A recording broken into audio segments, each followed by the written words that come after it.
Hello, this is Lily Joseph doing my video essay questions on bones.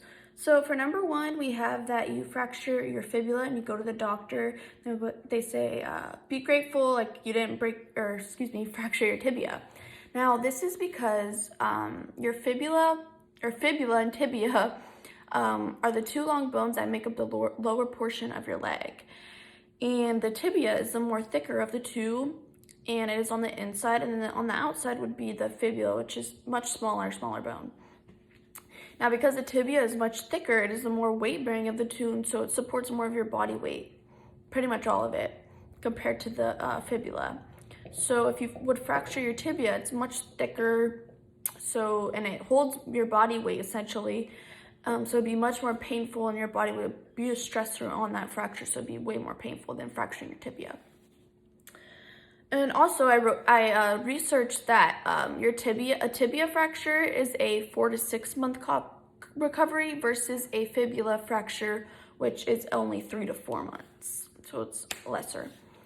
All right, and then for number two, we have that someone's not getting enough vitamin D and they start complaining about weaker bones.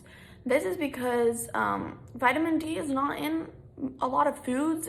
Our main source of vitamin D, obviously, is the sun. So when you're outside, your skin is absorbing the vitamin D, and that vitamin D in your body, the main function of it is to help your body absorb calcium, which bones are made of. So if you're not getting vitamin D into your body, then you're not getting calcium in your body, and therefore your bones are going to be weaker. So you got to make sure you're getting your vitamin D so you get that calcium and your bones remain strong. And then lastly, we have when astronauts go to space and come back to Earth, it's reported that they're losing bone density, bone mass.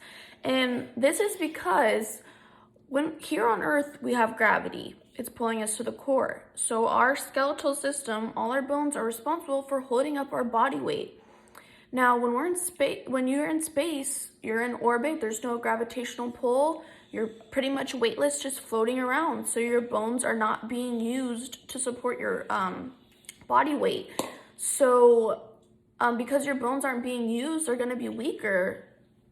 Just as like, if you go to the gym a lot, say you go to the gym and you get bigger muscles, you look great, but then you stop going to the gym, just completely stop going, that that muscle mass that you got and tone, everything, it's gonna go away because your muscles aren't being used. So they're gonna deplenish, which is the same thing as the bones. And a way for astronauts to counteract this is like when they're in orbit, they need to be taking in, they need to be ingesting like more amounts of calcium and vitamin D than they normally would, because since their bones aren't being used, they're going to get weaker. They need to consume more calcium to make those bones stronger. Thank you so much for watching.